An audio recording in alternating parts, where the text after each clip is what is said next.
আসসালামু আলাইকুম সবাইকে, কেমন আছেন সবাই? আজকে একটি শীতকালীন রেসিপি নিয়ে চলে আসলাম। এই রেসিপিটা সচরাচর সবাই খেয়ে থাকে। জলপাইয়ের টক মাছের মাথা দিয়ে করেছি আমি আজকে। এই রেসিপিটি আজকে আপনাদের সাথে শেয়ার করব একটু অন্যরকমভাবে।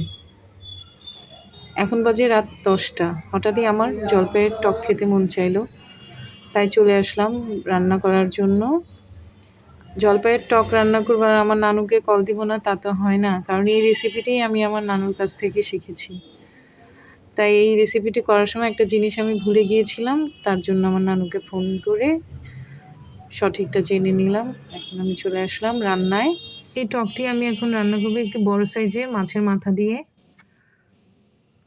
বড় সাইজের মাথাটিকে আমি পানির সাথে হলুদ এবং লবণ দিয়ে কিছুক্ষণ সেদ্ধ করে নিচ্ছি।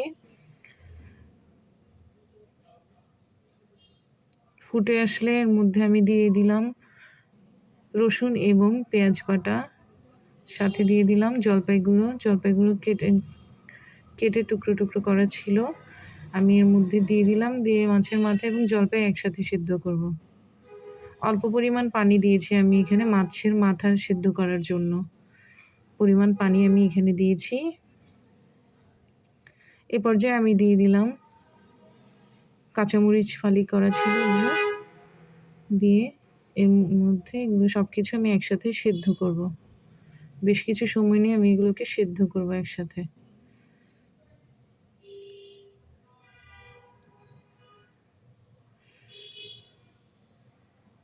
তাতে করে মাছের যে আষ্টে একটা গন্ধ থাকে ওই গন্ধটা থাকবে না। শর্টকাট তো অনেক কিছুই রান্না করা যায়, কিন্তু এটা তো খাওয়ার মতো যোগ্যতা হতে হবে। এখন আমি এর মধ্যে দিয়ে দিলাম ভাতের মাড়। এই টকটা আমরা ভাতের মাড় দিয়েই করি। ভাতের মাড় আমি এখানে আজকে টক রান্না করব দেখে আলাদা করে একটি পরিষ্কার পাত্রে নিয়ে রেখেছিলাম। এখন আমি টক রান্না করছি সেটা দিয়ে।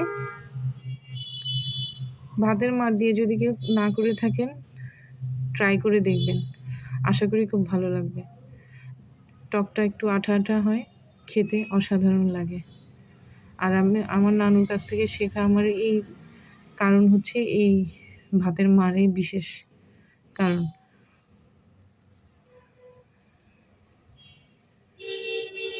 এই তো দেখুন, ঢাকনা দিয়ে ঢেকে ঢেকে আমি কিছুক্ষণ পর পর চুলোকে একদম হালকা আঁচে রেখে এগুলোকে সেদ্ধ করছি। টক এবং ডাল এই দুটোকে যত বেশি জাল করবেন তত বেশি খেতে সুস্বাদু হবে, ভালো লাগবে খেতে। আমি কিছুক্ষণ পর পর ঢাকনা দিয়ে দিয়ে নেড়ে ছেড়ে নিচ্ছি।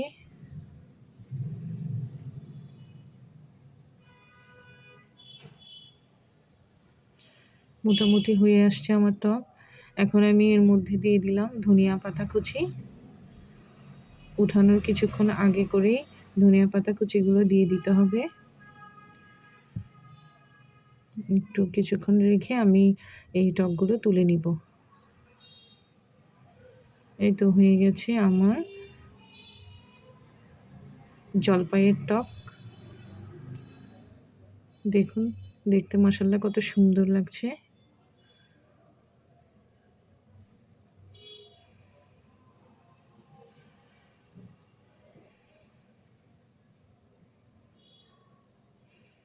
অসাধারণ রেসিপি। শীতকালের একটু অসাধারণ টেস্টি রেসিপি। এই জলপাইয়ের টক দিয়ে মরিচ পোড়া দিয়ে, তেলে নয় এমনি চুলোর মধ্যে পোড়া দিলে যে মরিচটা শুকনো মরিচ পুড়ে যেভাবে পোড়া দেওয়া হয় ওই পোড়া মরিচটা দিয়ে খেয়ে দেখবেন, অসাধারণ, অন্য কিচ্ছু লাগবে না। আমার এই রেসিপিটি ভালো লাগলে আমার চ্যানেলটিকে সাবস্ক্রাইব করবেন, ভিডিওটিকে লাইক করবেন, কমেন্ট করবেন এবং বেশি বেশি করে শেয়ার করবেন। ধন্যবাদ সবাইকে।